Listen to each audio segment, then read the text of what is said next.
Hello. I'm your humble host, Fizz Ed Music.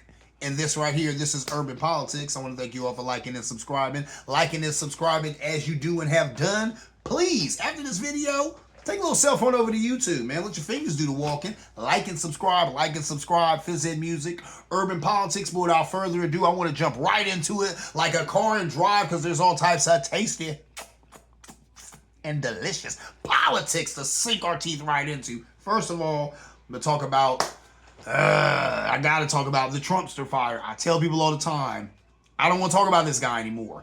I'm hungry for the day when his political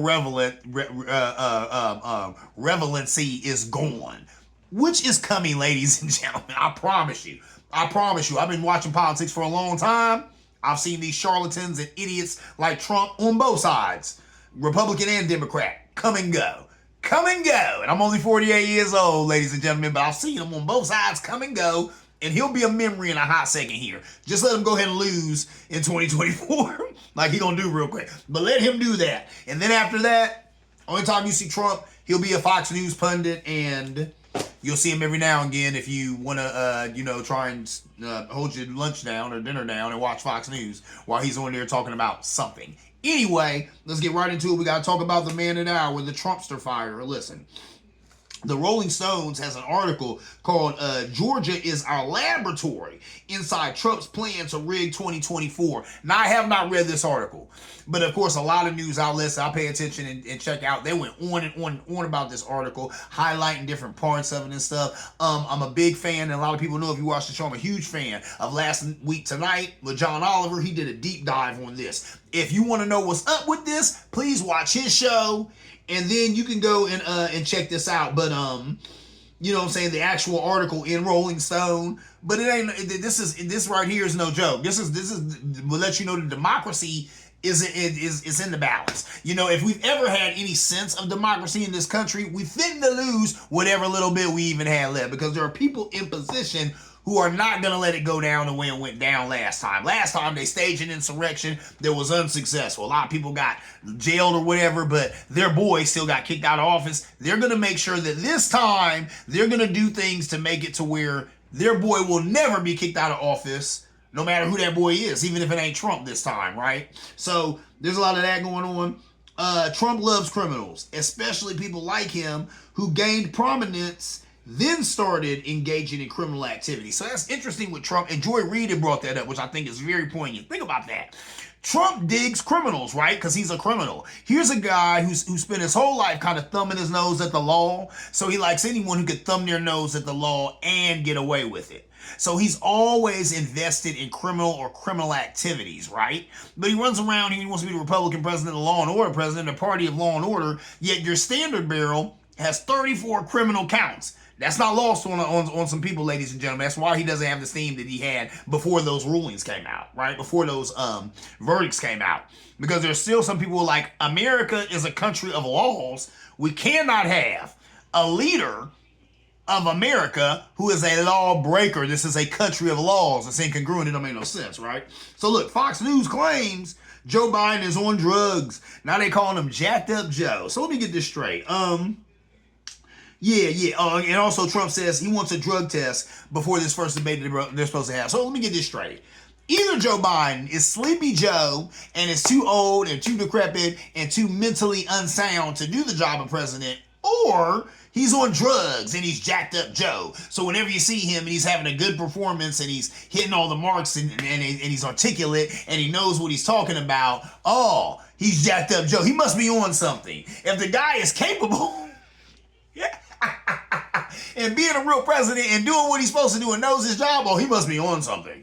But when he's stumbling and bumbling and looking like what he is, an old man, looking like what Trump is, an old man, oh, then that's Sleepy Joe, right? You can't have it both ways, Republicans. You can't have it both ways, Fox News. Is he Jacked Up Joe or is he Sleepy Joe Biden? Which is he? You tell me, because I'm going to tell you what I know. He's a guy who's a little bit older than the decrepit idiot that y'all support. So between two decrepit idiots, Joe Biden's the better decrepit idiot. There you go. Anyway, moving on.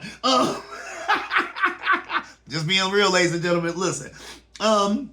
That blows me away, but this is what the right always does, right? Already they set it up. So if Trump wins, they'll say, yeah, Trump was the better man and Biden is slow, Biden is old, Biden is too rusty for the job. But then when Trump loses, they've already set it up. Because Biden was jacked up Joe. He's jacked up. They got him on something. When Trump's, I don't know what he's on, but whatever he's on, So then Trump about to understand that maybe this guy's coked up or whatever, and he's still beating you. He's still better than you. He's still smarter than you. He's still more articulate than you. He's still more well-spoken than you. But he on drugs? I don't know, man. Come on, please, ladies and gentlemen, make it make sense. Anyway, moving on. Let's talk about Louisiana. Louisiana, that's the Bible Belt. And we already know that the Bible Belt is prone to do some Bible stuff. So here goes some Bible-y things they're doing, right? There is a thing in this country called the separation of church and state, right? You've all heard about it. Hopefully you all have had a civics class or two like I have, ladies and gentlemen. You understand that, right? The separation of church and state. I'm going to go into that in a minute. But before that, let's talk about what Louisiana doing this off the chain. Passes a law that the Ten Commandments should be displayed in classrooms. Now, there are some people on the left got a real problem with that. Why? Because of what I just talked about. The separation of church and state. That comes because the founding fathers, right? They lived in England. And the King of England was a Christian. So if he was in church on Sunday and you weren't there, then he could tax you for that. He could have guards show up at your house and say, why weren't you in church on Sunday, right? And they didn't like that. They thought that was lame. Because they're like, I'm an individual. I should be able to, worship as I see fit. So if I want to pray to the same God that this guy prays to, fine. If I don't, I shouldn't have to. That shouldn't have anything to do with me being a citizen. But the King of England was the king. He's a monarch, right? So he decides what the rules are. And in his mind, hey, I'm a Christian. I go to church every Sunday. Why ain't you there? You should have been there. Since you weren't there, you can pay me a tax for not being there. That's where all this comes from, ladies and gentlemen. Now, I always tell you, don't believe anything that Phys Ed tells you. You know what I'm saying? Phys Ed Music will tell you some stuff. Google it. Let your fingers do the walking. Like Jay-Z said, Google's your friend, bruh. Go ahead and Google this, and you can find out that's where the separation of church and state comes from. You know what I'm saying? The founding fathers didn't like the fact that the King of England attacked you or do whatever just because you wasn't at church on a Sunday. They wasn't trying to do that again here. So that's the separation of church and state. But then we got some of these evangelical Christians who don't know the history I just gave you, right? So they talking about, you know what I'm saying, they want the Ten Commandments prominently displayed in classrooms. Let me tell you something, ladies and gentlemen. I agree with the separation of church and state. I don't have a problem with that. Why? It's lip service. It doesn't mean anything. How about this? When's the last time you're at the doctor's office, right? And you look up on the wall, what do you see? You always see those inspirational posters, right? That say things like, your attitude defines your altitude. Those are good words, right? That's a good phrase. That's actually something to hold near and dear to your heart. Who pays attention to that?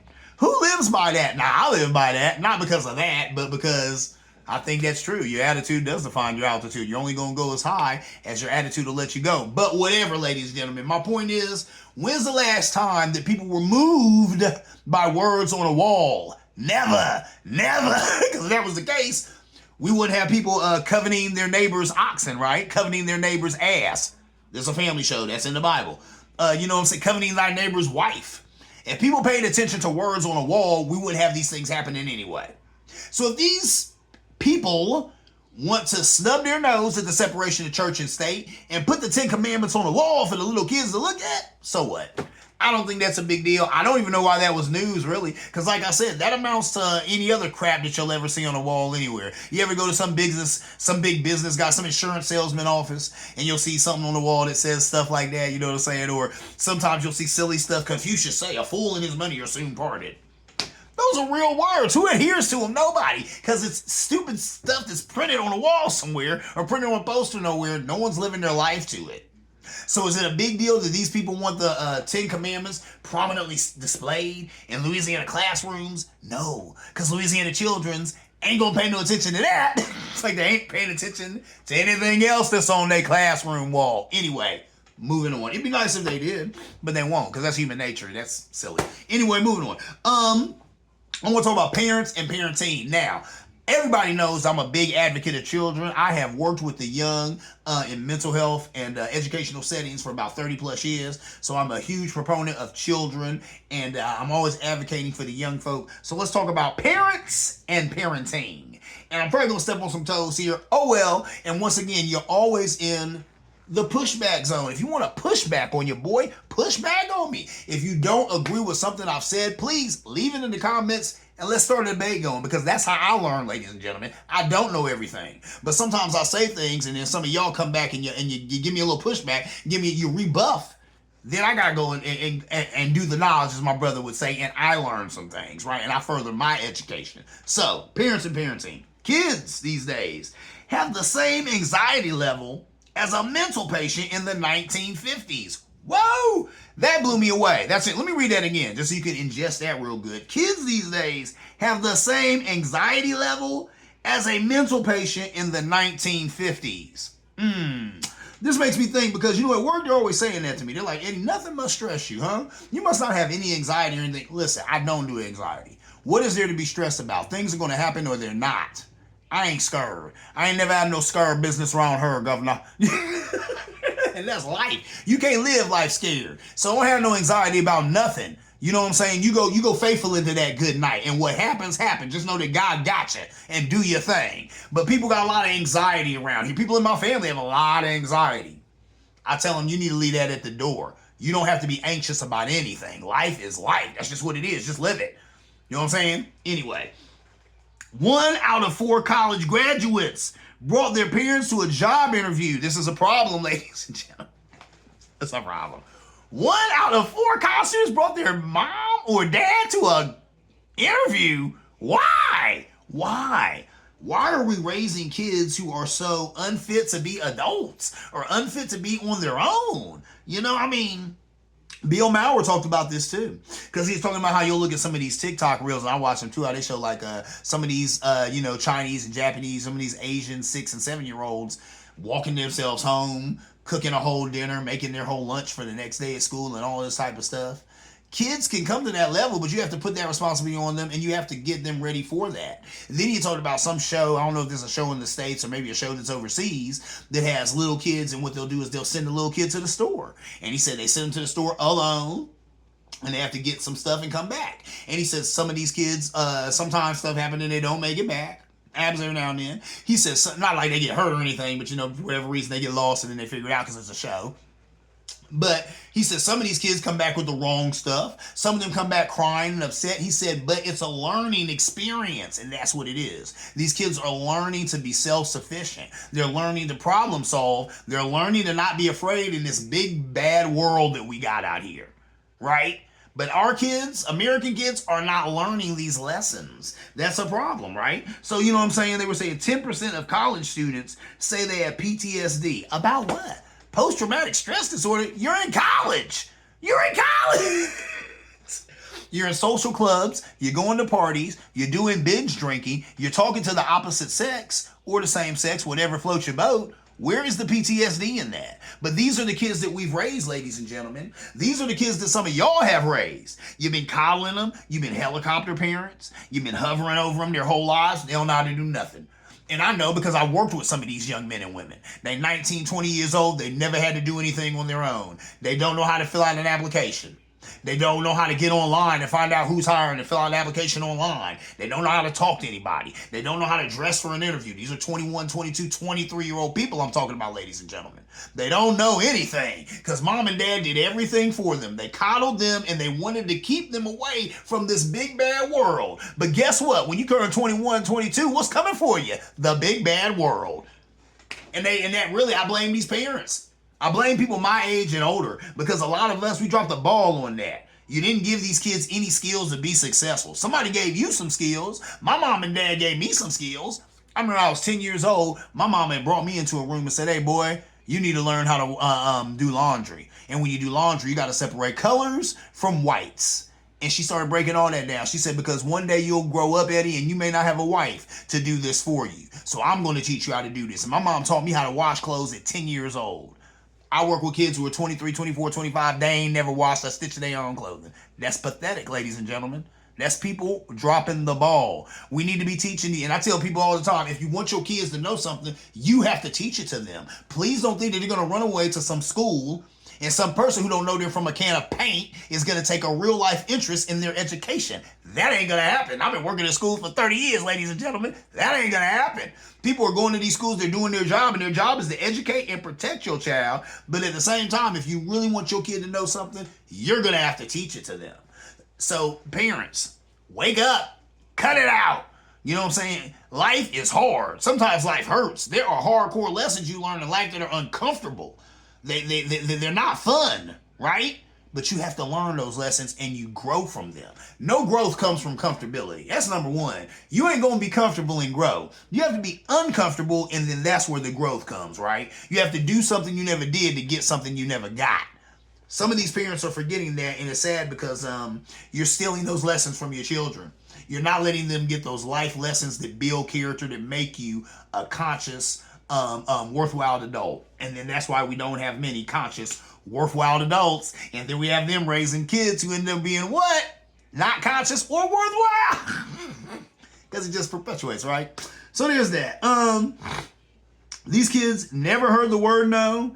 They never had to wait for anything, and they have no boundaries. I've worked with these kids. I know these kids. A lot of you all out there who are young people, these are your friends, right? Never heard the word no. Anywhere they live, you yes, yes, yes, yes. You want this, you get this, yes, yes, yes, yes. Never had to hear the word no. They never had to wait for anything. Are you serious? Life is all about waiting. Even when you're on the internet, you're waiting for something to buffer, right? We're all waiting for something. But these kids got no patience. Oh, they ready to go nuts. It's something that happened lightning quick, and that ain't life. Anything you want in life that's worth having, you're going to wait for it. Hopefully you have the patience to wait for it, or you just won't have it. Parents need to start parenting again. I'll wrap it up with that, ladies and gentlemen. And I say that, you know what I'm saying, I hold my own feet to the fire. I love my son to pieces, and sometimes I get caught up in that because a lot of times I love him so much and I don't want to tell him no. His mom will tell him no in a New York minute, and there's sometimes when I tell him yes and she'll come behind me and say no. You know what I'm saying? Dad said what he said. I'm saying no, and that needs to happen because I get caught up in loving my son so much that I'm thinking more about what my friend wants. He ain't my friend. He's my son, and I have to raise a man. You know, so that means I'm not here to be his friend, right? I'm here to be his guardian. I'm here to be his teacher. I'm not here to be his friend. I'm not here to be his friend. There's some lady wrote an article talking about dealing with your kids. Think about things you wouldn't want done to you and then don't do it to them. Well, that's stupid. That lady don't know nothing about raising kids because number one, kids don't know what they need. They're kids. They don't know anything. They don't know anything. They don't know they're from a hole in the ground, they're children. And that's why us, the parents, are here to parent. You are here to parent. You're here to, I gotta go there, police their activities because they don't know no better. And they're gonna need somebody to tell them better, right? Somebody has to raise you. Someone has to raise you. And when someone is raising you, they're gonna tell you a lot of things you don't want to hear. They're probably gonna have you do a lot of things you don't want to do, but it's making you a better person. Because they know what you don't know. That's what it is. There it is. So parents, please get back into parenting or we'll just keep losing generations of kids to the internet. That is my time. I'm Fizz Music. This is Urban Politics. I want to thank you all for liking and subscribing. And as you do, please, as soon as you have a chance, take a little cell phone over to YouTube. Like and subscribe. Fizz Music, Urban Politics. But as always, ladies and gentlemen, see you around like a donut.